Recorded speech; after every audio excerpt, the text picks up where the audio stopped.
Bonjour et bonsoir à tous et à toutes. Donc aujourd'hui cette vidéo ça va être pour témoigner de comment est-ce que j'ai trouvé Christ en tant que ex-musulmane.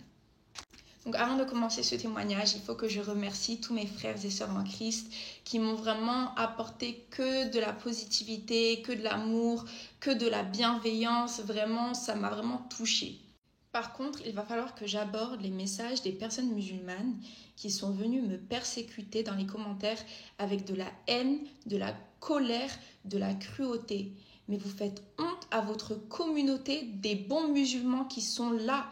Il y a des bons musulmans, mais tout ce que j'ai vu dans mes commentaires, ce n'était pas du tout de l'amour, ça ne venait pas du tout de Dieu. On dirait qu'il y a eu des agents du diable qui ont été envoyés pour venir essayer de me persécuter. Donc déjà, la religion, c'est propre à chacun, comme je l'ai dit. Si moi, je décide de quitter l'islam pour devenir chrétienne, je ne sais pas en quoi ça vous dérange. Est-ce que vous avez du mal à respirer? Est-ce que ça vous cause un problème dans votre vie de tous les jours? Tu as du mal à marcher? Non. Pour les personnes qui sont là, qui disent « Ah oui, mais tu veux juste du buzz », déjà, est-ce que c'est le buzz qui me nourrit? Non. De deux, j'ai une carrière de mannequin. À en croire que le buzz, ça va me faire vivre, à en croire que le buzz, ça va changer quelque chose à ma vie. Le buzz, c'est juste un moment viral de 2 minutes et c'est fini et tout le monde vous a oublié. Donc non, en fait, je suis pas là pour le buzz, je suis là pour parler ma vérité. Je suis là pour toucher le cœur des personnes qui en ont vraiment fortement besoin. Parce que après que je suis sortie et que j'ai parlé, est-ce que vous savez le nombre de personnes musulmanes qui sont intéressées par le christianisme, qui sont venues me voir en privé, mais ils ont peur de devenir chrétiens à cause de leur famille et ils suivent seulement leur famille juste par culture et par respect? Mais en fait, je pense qu'il faut qu'on en parle. Du coup, pour commencer, pendant le mois du Ramadan, j'ai décidé de commencer à lire le Coran. Sauf qu'en lisant le Coran, je suis tombée sur beaucoup de choses qui m'ont interpellée, beaucoup de contradictions, et je vais vous en faire part. Continuer, après avoir lu le Coran, il faut savoir que moi, je voulais absolument voir un pasteur. Je ne sais pas pourquoi, c'est vraiment, il y a quelque chose qui m'a appelée à voir un pasteur. Et je l'avais mentionné, mais j'avais vu des imams auxquels j'ai posé des questions vis-à-vis du Coran et de l'islam. Et ces mêmes personnes m'ont répondu, mais elles-mêmes m'ont dit que si je ne crois pas en Allah, si je ne sais pas ce que je suis en train de faire, eh bien, il ne faut pas que je sois hypocrite et me mette sur mon tapis de prière.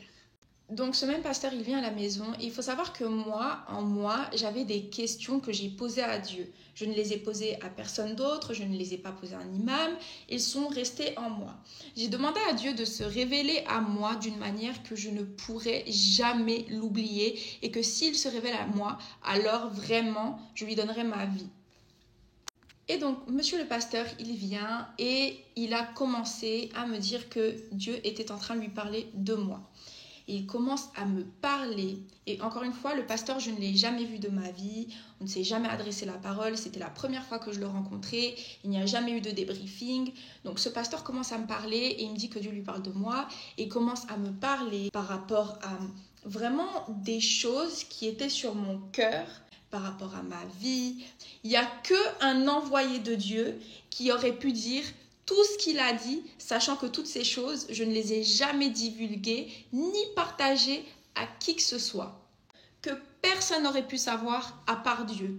Donc moi, je suis prise de peur et je me dis, mais oh mon Dieu, mais c'est wow. Et donc, il me dit, tu as demandé à Dieu de se révéler à toi et il est en train de se révéler à toi. Et c'est là que je me suis rendu compte que les prières que je faisais, parce qu'en fait, tout le mois du Ramadan, j'étais là, je demandais, mais Dieu, s'il te plaît, révèle-toi à moi, parce que je n'ai jamais eu une expérience avec Dieu en tant que musulmane. Mais tout cela a changé depuis que je suis devenue chrétienne. Et il faut savoir que moi, je me suis toujours dit, je ne peux pas aimer ma famille plus que Dieu parce que c'est Dieu, c'est par la grâce de Dieu que je suis ici à l'heure d'aujourd'hui. Il faut savoir qu'ils avaient dit à ma mère qu'elle ne pourrait jamais avoir d'enfant et Dieu lui a fait la grâce de pouvoir lui donner un enfant. Et de plus, j'ai eu une maladie très grave à la naissance et j'ai failli y perdre ma vie à 1 heure près, mais Dieu m'a gardée et m'a sauvée. Et ça, je l'ai toujours gardé en tête que je suis une miraculée de Dieu.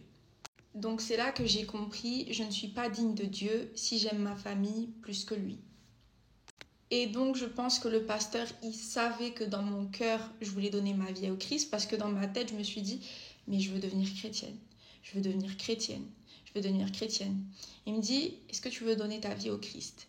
Et là, je lui dis, Mais en fait, je lui ai pas dit non. J'étais submergée de questions. Ah oui, mais ma famille va me renier. Ah mais ma famille si. Ah mais si, mais ça. Et il me ressort le verset. Si tu aimes ta famille plus que moi, tu n'es pas digne de moi. Donc là, je me dis, Dieu, je t'ai demandé de te révéler à moi et là, tu te révèles d'une manière. Non seulement le pasteur a commencé à parler de choses qui étaient sur mon cœur et encore une fois, il y a beaucoup de détails, des détails que seulement Dieu aurait pu savoir. Donc je finis ce soir-là par donner ma vie au Christ. Le pasteur, il est parti, il était peut-être genre 5h du matin, donc moi et mon copain, on a décidé d'aller partir voir le lever du soleil vers 5-6h, voilà. Et le comble, et ça a été la révélation, c'est que plus tard dans la journée, un ami à mon copain vient à la maison et je lui explique que j'ai donné ma vie au Christ et il est juste subjugué. Et il me dit, mais est-ce que tu es au courant qu'aujourd'hui, c'est le jour que Jésus est venu déposer sa croix pour se faire crucifier. À l'endroit où il allait se faire crucifier, il a ramené sa croix pour se faire crucifier. Donc moi, j'ai demandé à Dieu de se révéler à moi d'une manière que je ne l'oublierai jamais. Et voilà ce qui s'est passé.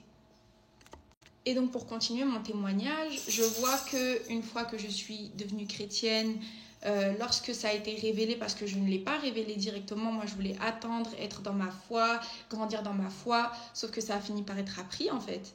Et le verset qui a fait que je garde vraiment le courage et de pouvoir persévérer et avancer, vous serez, Matthieu 10, 22, la Bible nous dit, vous serez haïs de tous à cause de mon nom, mais celui qui persévérera jusqu'à la fin sera sauvé. Et vraiment gloire à Dieu car j'ai pu lui donner ma vie de cette manière et je lui serai éternellement reconnaissante et je ne pourrai jamais l'oublier. Et donc là, j'aimerais aborder le fait qu'il y a beaucoup de musulmans qui sont venus me voir dans mon live et dans mes commentaires pour me dire « Ah mais t'étais impudique, ah mais comment est-ce que tu peux faire ça, ah mais t'es sérieuse ?» Bon déjà pour commencer, est-ce que les musulmans, vous savez que le jugement c'est un péché ? Est-ce que vous savez surtout que dans l'islam, il est interdit de dévoiler les péchés de ses frères et sœurs et ce que vous faites, c'est en train de vous condamner ? Et si vous voulez faire des rappels à vos frères et sœurs, les musulmans, eh bien sachez qu'il y a un niveau de bienveillance à le faire et il ne faut pas venir comme si vous êtes l'ennemi en fait. Ça ne va pas enregistrer dans la tête de quelqu'un en fait. Mais moi de mon côté, tous vos commentaires, votre méchanceté ne m'atteint pas parce que la Bible nous encourage à aimer et à prier pour ceux qui nous causent du tort. Matthieu 5, 44. Mais moi, je vous dis, aimez vos ennemis et bénissez ceux qui vous maudissent, faites du bien à ceux qui vous haïssent et priez pour ceux qui vous coursent et vous persécutent. Et c'est triste à dire, mais je prie pour vous les musulmans qui sont égarés dans la méchanceté. Mais en fait, je suis vraiment pas choquée des personnes qui sont venues m'attaquer parce que vous savez ce que l'islam dit. On combat ceux qui nous résident quand nous voulons faire triompher la religion d'Allah. C'est dans ce sens que le Très-Haut dit « Combattez dans le sentier d'Allah ceux qui vous combattent et ne transgressez pas. Certes, Allah n'aime pas les transgresseurs. » Est-ce que vous pensez que venir persécuter quelqu'un qui est juste venu pour parler de son témoignage, vous ne transgressez pas? Vous êtes complètement dans la transgression en fait. Mais ce n'est pas grave. Pourquoi? Parce qu'en tant que chrétienne, moi j'ai l'amour et la bonté dans mon cœur. Et la Bible nous dit dans Matthieu 22 à 38-39... C'est là que le commandement le plus grand et le plus important, 39, il y en a un second qui lui est semblable. Tu aimeras ton prochain comme toi-même. Donc là, je vais finir cette première partie de vidéo parce que ça va être en 2 parties. Et je vais vous parler du coup des contradictions, des souras qui m'ont vraiment interpellée.